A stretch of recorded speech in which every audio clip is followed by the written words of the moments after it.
জনাব আনিস আলমগীর, আপনাকে আমাদের অনুষ্ঠানে স্বাগত জানাচ্ছি। আশা করি আপনি আমাকে শুনতে পাচ্ছেন। শুনতে পাচ্ছি। ধন্যবাদ আপনাকে। আপনি দীর্ঘ রোগ শোক কাটিয়ে যে আমাদের মধ্যে এসেছেন। খুব চিন্তিত ছিলাম আপনার জন্য। আমি না শুধু, আমার সাথে যাদের দেখা হয়েছে তারা সবাই আপনার জন্য চিন্তা করছে। আমাকে বলছেন ভদ্রলোকের কি হলো, ঠিক আছে কিনা।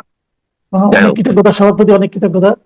আসলে একদম ভালো হয়ে গেছে তা না, একটু দুর্বলতা আছে। কাজে আজকের অনুষ্ঠান আপনাকে আনলে সুবিধা এটাই যে দর্শক যেটা জানতে চায় সেটা উপস্থাপকের সেটা আমাকে খুঁচিয়ে বের করতে হয় না, আপনি নিজেই বলতে থাকেন এবং দর্শক পরিতৃপ্ত হয় বলে আমার ধারণা। তো আপনার স্ট্যাটাস নিয়ে কথা বলছিলাম যে 8ই আগস্ট হ্যাঁ, যে কথাটা আপনি বলেছেন, আপনি এটা এইভাবে মূল্যায়ন করছেন কেন? 8ই আগস্ট দেখেন, 8ই আগস্ট কিন্তু শেখ হাসিনার আমলেও এটা ছুটি ইয়ে ছিল, জাতীয় দিবস ছিল। তখন শেখ হাসিনা এটা করেছিলেন যে উনার আম্মা, যে বঙ্গবন্ধুর স্ত্রী, যে জি, বঙ্গমাতা ফজিলাতুন্নেসা, উনার জন্মদিন উপলক্ষে এটাকে উনি জাতীয় ছুটি, ছুটি দেন নাই, জাতীয় দিবস করেছেন। তারপরে একই একই একই মাসে কিন্তু 5 আগস্ট কিন্তু দেখেন, দুইটা তারিখ কিন্তু ডক্টর ইউনূস যে দুইটা তারিখ বেছে নিয়েছেন। 5 আগস্ট কিন্তু শেখ কামালের জন্মদিন ছিল, শেখ হাসিনা সেটাকে তার ভাইয়ের জন্মদিন উপলক্ষে জাতীয় দিবস বানিয়েছেন। আর 18ই অক্টোবর উনি শেখ রাসেলের জন্মদিনকেও জাতীয় দিবস বানিয়েছেন। আমি জানি না শেখ জামাল কি দোষ করেছিল, তাকে কেন শেখ হাসিনা বাদ দিয়েছিলেন। শেখ হাসিনা এটা বাদ দিয়ে, এবং তার বাবা আমাদের মহান নেতা, অবশ্যই উনার জন্ম মৃত্যু বার্ষিকী যদি পালন হয় সেটাতে তো কারো মাথা ব্যথা হওয়ার কথা ছিল না। সেই দুইটা দিনে উনি জাতীয় দিবস করেছেন এবং ছুটিও ছিল। এই এই দুইটা দিন বাদ গেল। আমি এই যে বর্তমান সরকার ক্ষমতা আসার পর এই দিবসগুলো বাদ দিয়েছে। দুঃখিত যে, মানে দুর্ভাগ্য যে উনারা 7ই মার্চ পর্যন্ত বাদ দিয়ে দিয়েছেন। এটা একজনের অ্যালার্জি হিসেবে আমরা দেখেছি। এই যেগুলোর কথা বললাম এগুলো বাদ দিলে উনার শেখ হাসিনার মানে আত্মীয় স্বজন কেন্দ্রিক সেটা তো কারো মাথা ব্যথা ছিল না। কিন্তু ডক্টর ইউনূস বাদ দিয়েছেন, প্রশংসা পেয়েছেন কারো কারো কাছ থেকে। কিন্তু জুলাই বিপ্লবের নাম দিয়ে উনি যে মাস ব্যাপী কর্মসূচি নিলেন, সেখানে দেখা যাচ্ছে যে উনি জুলাইয়ের 5 তারিখে ছুটি দিয়ে দিয়েছেন এবং একটা বিপ্লব দিবস করেছেন। হতে পারে সেটা, কারণ এটা তো গণ অভ্যুত্থান হিসাবে আমরা কি অস্বীকার করছি না। মানুষ নেমে এসেছে, যে কারণে হোক, এটার পেছনে যে হোক, যত তত্ত্ব এখন হাজির করা হোক, শেখ হাসিনার বিরুদ্ধে ষড়যন্ত্র হয়েছিল, হেন হয়েছিল, তেন হয়েছিল, যা কিছু হোক, হয়েছে তো। যখন হয়েছে একটা দিবস, সেটাকে মানুষ, একটা রিজিম চেঞ্জ হয়েছে, সেটা মানুষ স্মরণ করেছে, রাস্তায় নেমে এসেছিল। তো সেটা যদি স্মরণ করা হয়, আমার তো আপনার তো কারো মাথা ব্যথা হওয়ার কথা না। এটা আমরা 6 ডিসেম্বর যদি আপনি খেয়াল করে থাকেন, আসলে 6 ডিসেম্বর না, এটা ছিল 4 ডিসেম্বর, যখন এরশাদ পদত্যাগ করবে ঘোষণা দিয়েছিল। সেই দিবসটাও যদি কোনো সরকার যদি পালন করে, আমরা তো খুশি হব, কারণ আমরা তো তখন রাস্তায় ছিলাম, আমরা সেই আন্দোলন জি, করেছিলাম এরশাদের বিরুদ্ধে।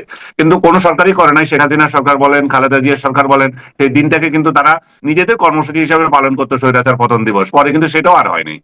তা আমার এখন এটাও আশঙ্কা দেখা দিয়েছে, এখন যে জুলাইকে নিয়ে ডক্টর ইউনূস যে সমস্ত মানে আবেগী কর্মকাণ্ড করছেন, এগুলো আজ থেকে 10-12 বছর পরে, কয় বছর পরে কে মানুষ মাথায় রাখে কিনা সেটা সন্দেহ হচ্ছে। সবচেয়ে বড় যে বিষয়টা আমার মাথায় লেগেছে বা আমার আপত্তির যে বিষয়টা, তো উনি তার সিংহাসন আরোহণকে একটা স্মরণীয় করতে চাচ্ছেন। ভাই, সেদিন তো কি, সেদিন আপনি জাস্ট একটা ক্ষমতা নিয়েছেন, কিন্তু ঘটনা ঘটেছে 5 তারিখ। আপনি যদি 5 তারিখ মহিমান্বিত করছেন, সেটাতে তো কারো আপত্তি নাই। 5, 6, 7, 8 এই এত, তাহলে মাঝখানের দিনগুলো কোথায় যাবে? মাঝখানের দিনগুলো তো এই দেশে বর্বরচিত কিছু হত্যাকাণ্ড হয়েছে, তার দায়িত্ব কি তাহলে আপনি নিতে চাচ্ছেন না? আপনি তাহলে 8 তারিখ থেকে সবকিছু হিসাব করতে চাচ্ছেন, 5 তারিখ থেকে করতে চাচ্ছেন না? এগুলো কিন্তু এখন কোয়েশ্চেন আসতেছে। কারণ এর মধ্যে তো অনেক পুলিশ সহ অনেক মব জাস্টিস এমন হয়েছিল, জাস্টিস বলবো না, লিঞ্চিং যেভাবে হয়েছিল, তাতে তো অনেক মানুষ মারা গিয়েছিল। সেগুলো নিয়ে প্রশ্ন আসছে। অনেকে বলতেছে 5 জুলাইকে এখন পুলিশ হত্যা দিবস পালন করার জন্য। বিচিত্র নয়? দেখবেন আপনি, ক্ষমতা পরিবর্তন হলে এটা হতেও পারে। আজকে দিনে আমরা যেভাবে যেটাকে দেখছি, আগামী দিন সেটা চেঞ্জ হয়ে যেতে পারে। এখন ডক্টর ইউনূস এই দিনটা তার ইয়েতে রাখাটা, এটা খুবই একটা মানে কি বলবো, একটা অদূরদর্শী একটা সিদ্ধান্ত উনি নিয়েছেন। কোন চামচাদের খুশি করতে উনি নিয়েছেন, না নিজেই নিয়েছেন আমরা জানি না। এবং ওনার যে নিয়োগকর্তারা, যে সাজিস, হাসনাত বা আদার্স, তারাও কিন্তু এটা পছন্দ করছে না। এনসিপি দলীয়ভাবে এটা, তার নেতা, আমি দলীয়ভাবে তাদের কোনো বিবৃতি দেখি নাই, নেতাদের আমি দেখেছি। তারপরে এই যে এনসিপি কেন্দ্রিক আরো যে খুচরা বিপ্লবী কতগুলো আছে, অনেকগুলো ওদের শাখা প্রশাখা আছে না, এরাও দেখি যে এদের বিরুদ্ধে কথা বলতেছে, না এটা বিপ্লব ব্যাহত হয়ে গেছে। এবং তাদের অযৌক্তিক কথা না এগুলা। এই দেশটা, এই তারিখটাকে উনি মহিমান্বিত কেন করতে চাচ্ছেন? এটাতে মহিমা দেওয়ার কি হলো? এটা ক্ষমতা গ্রহণ জাস্ট। তারপরে সবচেয়ে বড় যে বিষয় হচ্ছে, জামাতের আমিরও কিন্তু এটা নিয়ে কথা বলেছেন। উনি বলছেন 5 আগস্টকে আমরা নতুন বাংলাদেশ দেখতে বলতে পারি, এটা নয়। তো সব দিক দিয়ে মিলিয়ে এটা মানে এমন অবস্থা তৈরি হয়েছে যে, তাতে করে আমাদের মনে হয় যেন আমরা যেখানে যে যখন ক্ষমতায় যাই, আপনি শুরুতে বলছিলেন, নিজেরটাই তখন মনে রাখি এবং মনে রাখি যে মনে করি যে আমার এই দিনটা বোধহয় চিরদিন স্মরণীয় হয়ে থাকবে। না, এটা আগামী বছর আসলে এটা দেখবেন যে ফেলে দিচ্ছে যারা ক্ষমতায় আসবে, বা ফেলে দেওয়ার জন্য চাপ আসবে। এবং পরবর্তীতে ওনার এই দিবসগুলো, পুরো জুলাই দিবসগুলো কোথায় চলে যাবে কে জানে। আমি তো আবু সাইদের হত্যাকাণ্ডের যে দিনটা, এইটাকে, আর যে 5 তারিখের এই ঘটনা, এই দুইটা দিন ছাড়া তো বাকিগুলোকে কেউ মনে করবে কোনোদিন, আমার তো মনে হয় না, কোনো কারণ নাই। কিন্তু উনি পুরো মাস ব্যাপী একটা করেছেন, একটা কর্মসূচি নিয়েছেন এই যে এই সমস্ত প্রোগ্রাম করার জন্য। তো এই সমস্ত কর্মসূচি শেখ হাসিনার আমল কিংবা খালেদা জিয়ার আমল, ইয়ের আমল, এরশাদের আমল, আমরা তো দেখেছি এগুলো হচ্ছে আমলাদের একটা টাকা খাওয়ানোর বুদ্ধি। এরা কতগুলো ছবি তুলবে, পাঠাবে, দিবস পালিত হয়েছে, আর বাজেট করবে। তো ডক্টর ইউনূস আমরা যেটা দেখতেছি যে উনিও এইটা করার জন্য অনেকগুলো কমিটি করে রাখছেন। হ্যাঁ, কমিটি করে দিয়েছেন এবং তারা পালন করবে। তো আমার আমার ব্যক্তিগত ধারণা এটা সুপার ফ্লপ করবে এই পুরো জুলাই কর্মসূচি। আমি যেই স্ট্যাটাসটা লিখেছিলাম সেটা থেকে আমি যদি আপনাকে যদি একটুখানি স্মরণ করি, আমি বলছিলাম যে এই যে মানুষ আলতু ফালতু এই সমস্ত দিবস আর সেন্টিমেন্ট থেকে যে বোধহয় মুখ ফিরিয়ে নিয়েছে, সেই জন্য এনসিপি এবং জামাত তারাও এটার বিরোধিতা করছে। এবং কারণ তারাও বুঝেছে যে এই সমস্ত ফালতু সেন্টিমেন্ট দিয়ে মানুষকে আর বোকা বানানো যাবে না। এবং সারা দেশে যেভাবে মুক্তিযুদ্ধের সিম্বল গুলোকে আক্রান্ত হচ্ছে, আজকে আমি যেটা দেখলাম যে সোশ্যাল মিডিয়ায় এসছে যে আপনার বিজয় সরণিতে অনেকগুলো মুরাল ভেঙে ফেলা হচ্ছে বুলডোজার দিয়ে। আমি ছবি দেখলাম, বাস্তব জানি না, আমি ওদিকে ভিজিট করে নাই। এবং মানুষ এটা অবিশ্বাস করবে না, কারণ 5 আগস্টের পর থেকে মুক্তিযুদ্ধের বিরুদ্ধে এই সরকার যেভাবে অবস্থান নিয়েছে, যেভাবে মুক্তিযুদ্ধকে হেয় করা হলে এই সরকার চুপ করে আছে, তাতে করে মানুষ বিশ্বাস করবে যে হ্যাঁ, এরাই করতে পারে এটা, কারণ এদের এদের দ্বারা এটা সম্ভব। এবং তারা নিজেরা যে এই মুক্তিযুদ্ধের বিরোধিতা করতে গিয়ে মানে মানে আওয়ামী লীগের বিরোধিতা করতে গিয়ে যে মুক্তিযুদ্ধের বিরোধিতা করছে, এটা তারা নিজেরা বোধহয় কোনো খেয়াল করছে না। এবং মানুষের মধ্যে এই ধরনের একটা পারসেপশন অলরেডি দাঁড়িয়ে গিয়েছে। আমার এক কলিগ ছিল, আমি নাম বললাম না, বাম নেতা, সে বঙ্গবন্ধুকে গালাগালি করতো এবং করতো, সমালোচনা করতো। সমালোচনা করতে করতে তার এমন এক অবস্থা হয়তো একসময় সে গোলাম আজমকে জাতির জনক বানিয়ে দিত। তো এই অবস্থা তৈরি হয়েছে এদের মধ্যেও, এরাও সমালোচনা করতে করতে আওয়ামী লীগের এমন এক অবস্থায় চলে যাচ্ছে, তাতে করে মনে হবে যে এরা টোটাল রাজাকারদের খপ্পরে পড়ে গেছে। এবং এবং রাজাকাররাও লজ্জা পাবে এরা এদের কর্মকাণ্ড দেখে। এবং তারা যে নিজেরা বলছে খুনি হাসিনার গুম খুন, এগুলোর এগুলো দিয়ে হাসিনাকে মানে ব্র্যান্ডিং করতে চাচ্ছে, ব্র্যান্ডিং আছেও, কিন্তু তারাও নিজেরা যে ব্র্যান্ডিং হয়ে গেছে মব জাস্টিসের জন্য, মব কালচারের জন্য, এবং মব তন্ত্রের জন্য, মব মাফিয়া হিসাবে তাদের অনেকের নাম বলতেছে মানুষ, এগুলো কিন্তু ভবিষ্যতে তাদের বিরুদ্ধে হবে। এবং এই জিনিসটা কিন্তু তাদের কোনো মানে মাথায় আসছে না। আরেকটা কথা আমি বলেছিলাম যে আপনি খেয়াল করে দেখেন যে জুলাই কেন্দ্রিক অনেক কিছু হচ্ছে, মাসব্যাপী কর্মসূচি তো হইলই। তারপরে আরেকটা জিনিস জুলাইকে কেন্দ্র করে হচ্ছে যে আপনার বঙ্গভবন, গণভবনে একটা হচ্ছে, জাদুঘর হচ্ছে, নিশ্চয় আপনি জানেন সেটা, তাই না? তো এটার পেছনে অনেক টাকা ইনভেস্ট করা হচ্ছে। আমি সরকারকে বলতে চাই যে আসলে আমরা আবেগে পড়ে অনেক কিছু করে থাকি। শেখ হাসিনা ওই ভবনে থাকতো, তাই সেই ভবনকে আপনি এখন জাদুঘর বানিয়ে ফেলবেন। আপনি যে ভবনে থাকতেন সেই ভবনকে ভাঙিয়ে অন্যেরও আরেকটা কিছু বানাবে। এইটা জাদুঘর তো ভাই, ঘরে ঘরে জাদুঘরের দরকার নাই। জুলাই জুলাই স্মৃতির অনেক কিছু যদি আপনার থাকে, সেটা জাতীয় জাদুঘরে জমা দেন। জাতীয় জাদুঘর আমাদের এগুলো সংরক্ষণ করার জন্য দায়বদ্ধ, এবং তাদেরই কাজ এটা। এখন আপনি যদি ঘরে ঘরে জাতীয় জাদুঘর বানান, ক্ষমতা পরিবর্তনের ফলে জাতীয় জাদুঘর ভাঙবে না, কিন্তু এগুলো ভেঙে ফেলবে। এবং এগুলো ভেঙে ফেললে কি হবে, আমরা যে এত টাকা দিয়ে একটা প্রতিষ্ঠান করলাম, সেই টাকাটাই তো জলে যাবে। এবং সবচেয়ে বড় কথা হচ্ছে, গণভবনকে আপনি কেন জাদুঘর বানাতে চান? গণভবন এই যে সংসদ ভবন কেন্দ্রিক এই যে বিখ্যাত একটা আমাদের স্থাপনা এবং একটা নকশা, এটা কি নকশার বাইরে কিছু করা? এই নকশার মধ্যে কি জাদুঘর বানিয়েছে? এই নকশার মধ্যে কেন প্রধানমন্ত্রীর বাড়ি বানিয়েছে বা রাষ্ট্রপতির বাড়ি বানিয়েছিল ওই সময় চিন্তা করে? ওই সময় মানে এটা প্রধানমন্ত্রীর বাড়ি হিসেবে চিন্তা করা হয়েছিল গণভবন। এবং কেন করা হয়েছিল? তার আশপাশে দেখেন অফিসারদের বাসা করা হয়েছিল, শত শত বাসা, তারপরে শেরেবাংলার নগর, সবকিছু একটা পরিকল্পিত। আপনি এর মধ্যে ঢুকিয়ে দিচ্ছেন একটা জাদুঘর। এগুলো হচ্ছে যে অপরিপক্ক ব্যক্তিরা যখন ক্ষমতায় বসে, যাদের মাথার মধ্যে এই যে দুদিনের চিন্তা থাকে, তারাই এগুলো করতে পারে। এবং এগুলো করে কিন্তু জাতির মধ্যে বিভক্তি তো আনছেই, এবং জাতির অর্থনৈতিক ক্ষতি করছে। এই বিষয়টা আমি একটু রাখছি যে আমি বলছি যে আমার কথা হয়তো কারো তিতা লাগবে, কিন্তু বাস্তবতা হচ্ছে যে এটাই সত্য। এবং এগুলোই আমরা আজকে বলছি, হয়তো কালকে প্রমাণিত হয়। আমরা জুলাইয়ের পরে যে কথাগুলো বলছি, অনেকে যেগুলো বলে নাই, এখন অনেকে বলছে আরে একটু ঘটতেছে। হ্যাঁ, ঘটতেছে, আমরা তো আগে থেকে বলছিলাম ঘটবে, এগুলোই ঘটতে যায়। 6 মাস ধরে আমরা ডক্টর ইউনূসের কোনো আপনি করেছেন, আমি ব্যক্তিগতভাবে ডক্টর ইউনূসের 6 মাস ধরে কোনো সমালোচনাই করি নাই। আমাকে গালাগালি করছে, এই ব্যাটা তুমি তো চিটাঙ্গা, তোমরা তোমার বদ্দার পক্ষে, তোমরা দালাল, গালাগালি করছে আমাকে। আজকেও গালাগালি করছে একজনে যে আপনি তো কিছু বলবেন না, আপনি তো বদ্দার দালাল। তো এটা হচ্ছে মেন্টালিটি। যে চিটং এর লোক, তাই আমি বদ্দার সমালোচনা করবো না। না, না, বদ্দার একটা কথা সমালোচনা একটা প্রশংসা কথা তৈরি করবো। বলি, একটা কথা একটু জানতে চাই, মানে আপনার আসলে কমন সেন্স কি বলে যে এই যে বিষয়গুলো, এটা যে টিকবে না, লং লাস্টিং হবে না, সাধারণ মানুষ যেটাকে নেগেটিভ ভাবে নিবে, এই বিষয়টা কি ডক্টর ইউনূস বুঝেন না?